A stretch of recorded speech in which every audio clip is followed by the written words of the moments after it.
इनकी गुफ्तगू बड़ी शैलो है, यानी उसमें कोई गहराई नहीं है।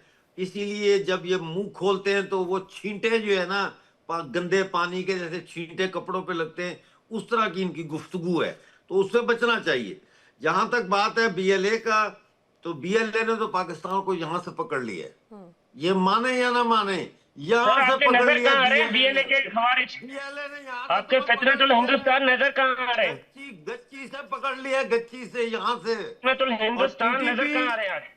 टीटीपी इनके गले जब की हम मारते फांस हैं तो बन गई ठीक है। है, इंडिया का ना चाहिए। उसको ये अब निगल हमारे सकते हैं ना आर्मी थूक चीफ सकते ने हैं, क्योंकि और इन्होंने ही हमारी बनाई है। और ये जो हमारे बात हो रही है ना इंडियन यहाँ आर्मी पे, ने डिसाइड किया है कि कि ये घुसने उन वाली है। ठिकानों पे हमला नहीं करते जहाँ तहरीक तालिबान पाकिस्तान होते हैं, तो ये कोई नई बात नहीं है।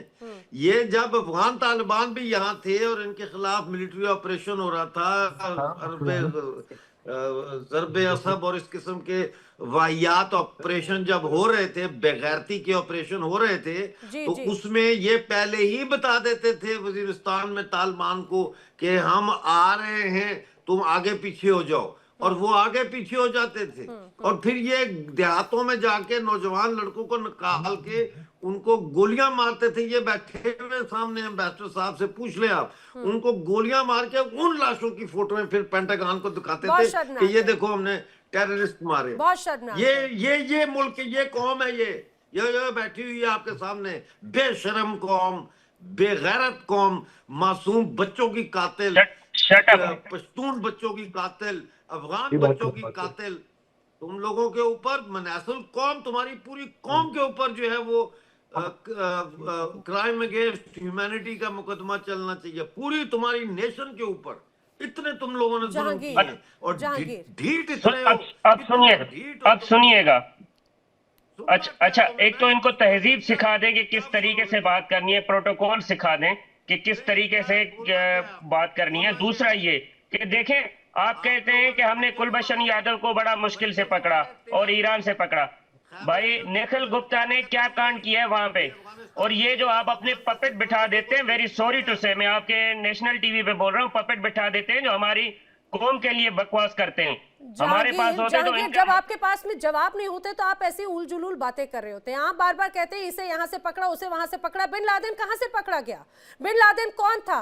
हाफिज सईद आखिर कहाँ पर है? हाफिज सईद कौन है?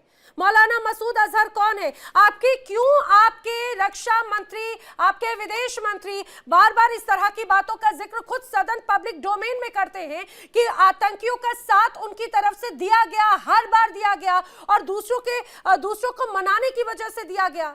कैसी बात करते हैं जहांगीर? जब आपके पास में जवाब नहीं तो आप पूरब से पश्चिम पहुंच जाते हैं, शर्म आनी चाहिए। मैं चाहूंगी जरा एक बार यहाँ पर निसार जी से इस बात का जवाब ले लूं। निसार जी, बार बार ये बात भी कही जा रही है कि क्या खैबर पख्तूनख्वा या अफगानिस्तान के जो इन तमाम इलाकों को पाकिस्तान अफगानिस्तान के इलाकों को अपने हद तक कंट्रोल करने की कोशिश करता है इस तरह की स्ट्राइक्स के साथ?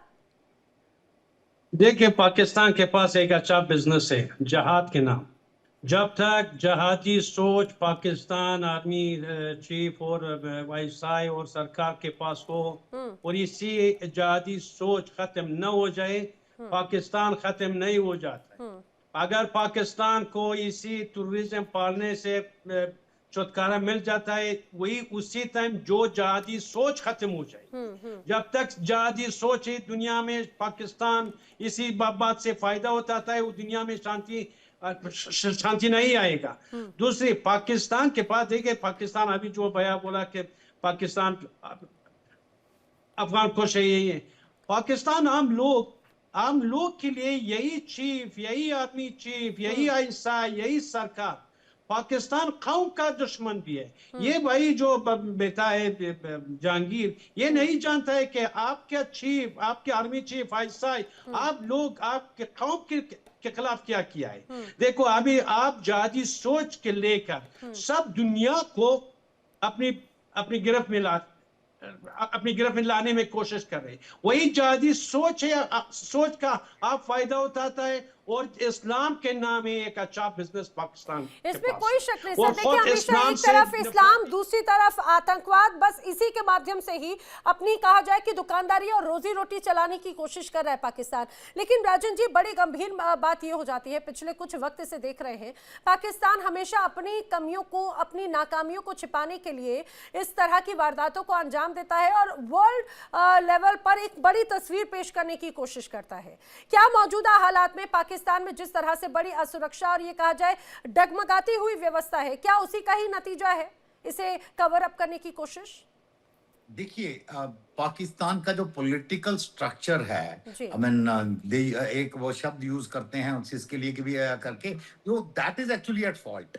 मतलब आप अपने आप को डेमोक्रेसी नहीं बोल सकते जहां आपका ऑफिशियल रोल आपने आर्मी के लिए बना दिया कि डिसीजन मेजर वो लेंगे, I mean including economic decisions और इंफ्रास्ट्रक्चर, हर चीज में उनकी मुदाखलत है पाकिस्तान आर्मी की। सो वहां से सारी प्रॉब्लम शुरू होती हैं, बिकॉज जिस चीज को कुछ एक्सपर्ट्स या मतलब करके चलना चाहिए, वो एक संस्था ले रही है जिसके अपने इंटरेस्ट है। एंड सेकेंडली, पाकिस्तान आर्मी की सबसे बड़ी प्रॉब्लम है कि उसकी 47 के बाद से लगातार डीजनरेशन हुई है। आज दुनिया भर में वो अपनी आर्मी के तौर पे कम और एज ए बिजनेस ऑर्गेनाइजेशन ज्यादा मतलब देखी जाती है। पाकिस्तान में देखिए वो क्या क्या चला रहे हैं, मॉल से लेकर हर चीज। तो बेसिकली वो ज्यादा बिजनेस ऑर्गेनाइजेशन हो गई है। तो एक बिजनेस ऑर्गेनाइजेशन नेचुरली वो अपना प्रॉफिट देखती है, उस प्रॉफिट में देश कहाँ जाए, देश के प्रति नहीं वो वफादारी रहती, पर वफादारी पैसे की तरफ आ जाती है। इसीलिए भारत के साथ कंपटीशन करने में हमारा चाहे 1.5% लगे जीडीपी का, उनका 40% लगे, पर मुकाबला करना है। सड़कें बनाने के लिए पैसे नहीं हो, कोई बात नहीं, लोगों के लिए आटा नहीं है, कोई बात नहीं।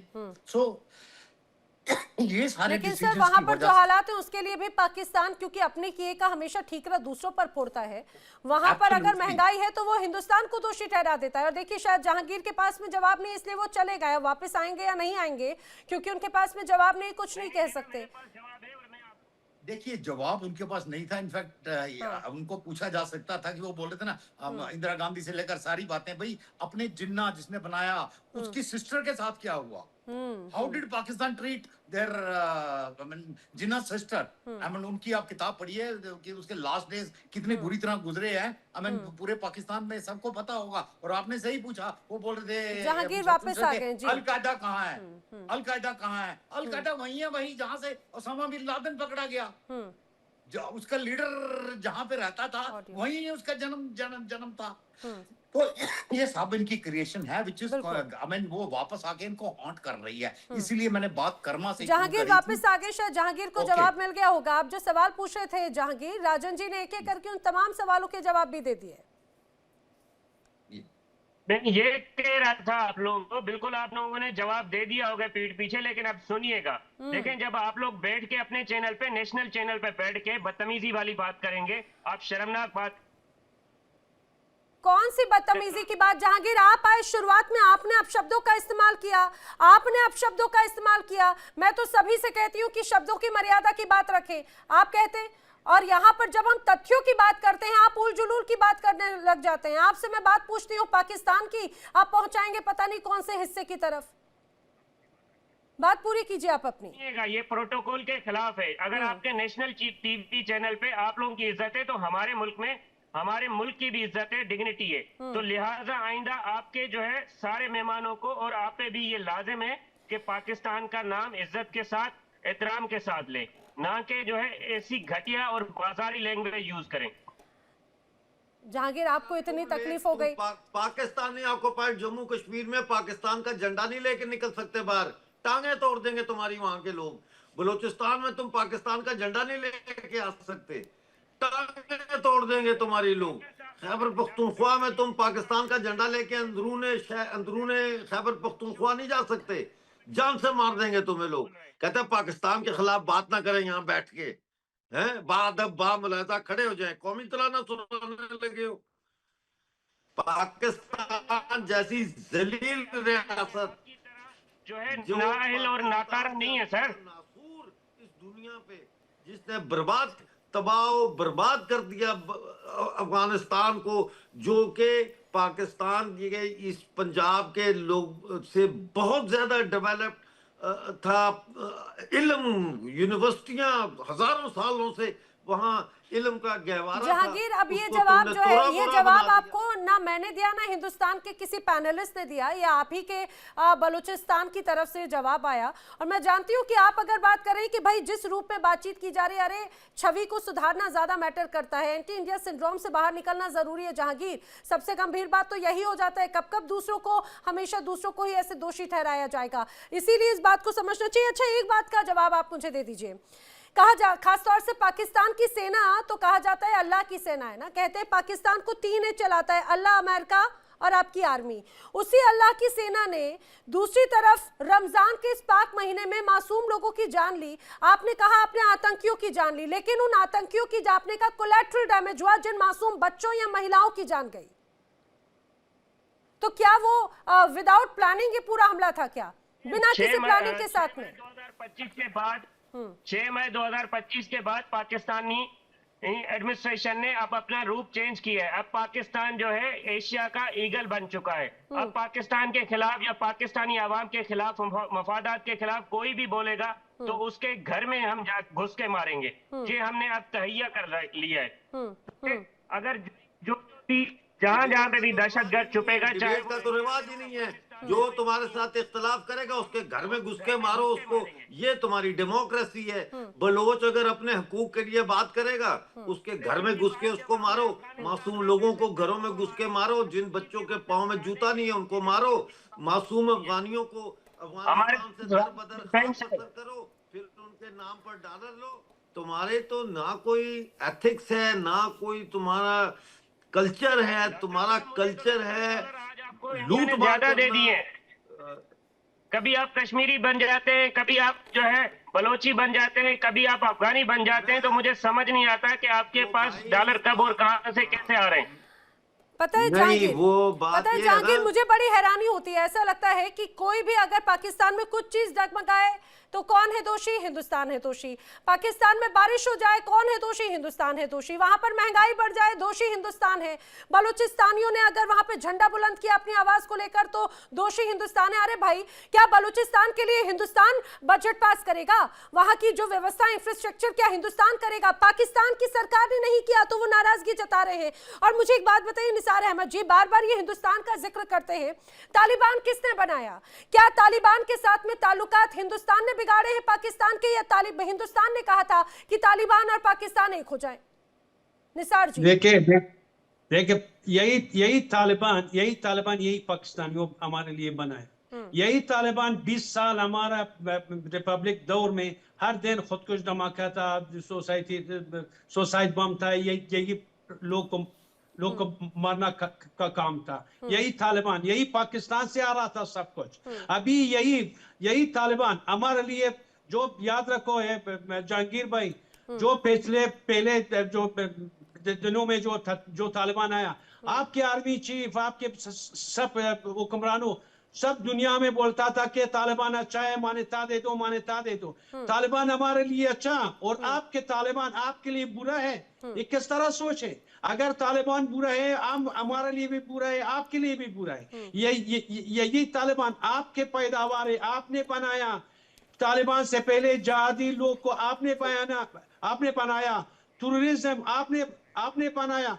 जो होता है अभी डालता है अफगानिस्तान या इंडिया, चलो इंडिया की अफगानिस्तान की, इंडिया की अफगानिस्तान की। आप कराची में गाड़ी, बच्चे, मोबाइल, मोटरसाइकिल, किसी का अमन नहीं। दिन में चोरी होता है, उसका जिम्मेदार सुनिएगा डॉक्टर साहब, सुनिएगा प्लीज सुनिएगा। मतलब आप ये मान रहे हैं कि पाकिस्तान का जो सेल्फ डिफेंस का अटैक था तालिबानियों के खिलाफ, टेररिस्ट के खिलाफ, फितनल खवारिज के खिलाफ, वो हमारा सही था, ये मान रहे हैं ना। लेकिन मसला यहाँ पे ये आ रहा है कि वहां पे आपकी सरकार कतूरी लेकर इंडिया के, उसमें अमेरिका और यूरोप फौजी भी मारे गए। रा के कुछ जो है असेट्स भी डैमेज अच्छा हुए जहांगीर सुनिए वैसे मुझे अभी एकदम ऐसा रियलाइज हुआ कि आप ड्राइव कर रहे हैं, ये बड़ा रिस्की है, जस्ट बी सेफ, लेकिन उसके साथ साथ आप चीजों का भी ध्यान रखिए। यहाँ पर अहमद जी को जवाब देना चाह रहे हैं आपकी बात को लेकर। अमजद जी माफ कीजिएगा जी, अमजद अयूब मिर्जा जी। नहीं, वो रॉ आ गया अभी, आपने सुना नहीं है? रॉ भी आ गया है। वो मैं सोच रहा था बड़ी देर से हो गई है, अभी तक रॉ का जिक्र नहीं आया कि हम लोग रॉ के एजेंट हैं और रॉ की साजिश है ना, क्योंकि इनको यही पता है, रॉ पता है इनको।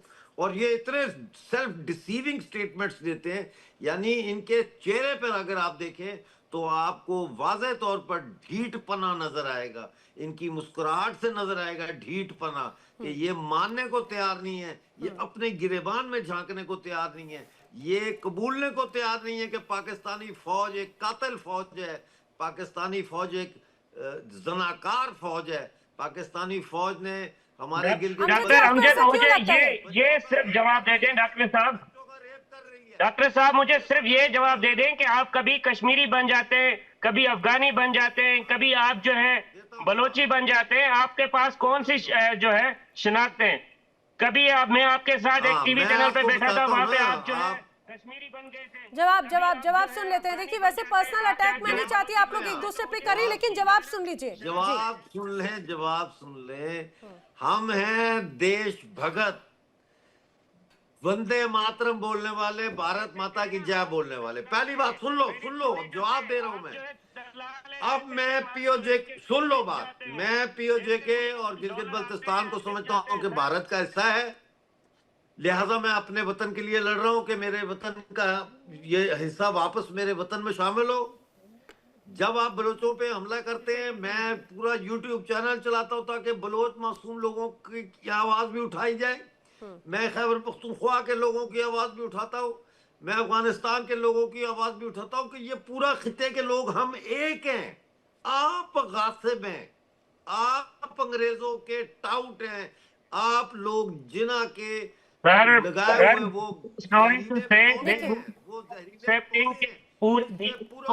टीपी को और दहशतगर्दों को इंडिया सपोर्ट कर रहा है, और पूरी साइबर सपोर्ट, पूरी फाइनेंशियल सपोर्ट इंडिया की तरफ से आज बांध रहे हैं आप इंडिया डेली पे। अरे जहांगीर, मैंने कहा ना आपको, तो हर चीज जो पाकिस्तान में कमी है वो इंडिया की। मैं बोल रही हूँ ना, वहां पे महंगाई बढ़ जाए इंडिया की देन हो जाती है, बारिश हो जाए आपको इंडिया की लग जाती है, वहां पर आपके जो तमाम पाबंदियां लग गई हैं वो इंडिया की तरफ से। मैं आपको बताऊं क्या दिया गया है पाकिस्तान को, सिर्फ तकलीफ वो ऐसे जो अलग अलग दंश, चाहे बात 71 की हो, चाहे बात कारगिल की हो, एयर स्ट्राइक की हो, सर्जिकल स्ट्राइक की हो, ऑपरेशन सिंदूर की बात हो, इसीलिए मैं जानती हूँ आपकी उस तकलीफ के बारे में। लेकिन यहाँ पर मेरे साथ में पाकिस्तान से एक और मेहमान कनेक्ट हो चुके हैं, पीएमएलएन के नेता डॉक्टर इरशाद अहमद।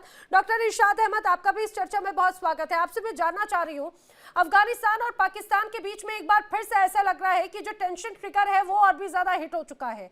अब ये दावा किया जा रहा है कि जो एयर स्ट्राइक की गई उसमें टीटीपी के ठिकानों को तो आपने टारगेट किया ही, लेकिन उससे कई गुना ज्यादा मासूम बच्चों की और मासूम महिलाओं तक की जान ले ली है। क्या ये अनप्लान्ड हमला था आपका? बहुत शुक्रिया। मुझे यही उम्मीद थी आपसे कि आप इस तरह की बातें करेंगी कि खवातीन और बच्चों का नाम लेकर के सिंपैथी देंगी उन दहशतगर्दों को जो मेरी पाकिस्तान में दहशतगर्दाना सोच के साथ दहशतगर्दी करने के लिए इंटर होते हैं और दहशतगर्दी करते हैं और बेगुनाह शहरियों को कत्ल गारत का बाजार गर्म करते हैं। देखिए, अभी ये साफ फरमा रहे थे, ये देश भगत है, ये जो कश्मीरी अपने आप को कहते हैं। मैं इन्हें कहता हूँ ये देश भक्त नहीं, ये बेगैरत तरीन इंसान है। ये कश्मीरी नहीं है, कश्मीरियों के नाम पे धब्बा है, ये जो साफ बैठे हैं। दूसरी बात ये भी कर रहे थे आपके, और एक अफगानिस्तान, इनकी लैंग्वेज देखें। देखिए इंडिया डेली 24/7 अब आपकी स्मार्ट टीवी पर। इंडिया डेली मौजूद है सभी डिजिटल प्लेटफॉर्म पर लाइव और लगातार। इंडिया डेली 24/7 हर दिन राष्ट्र को समर्पित।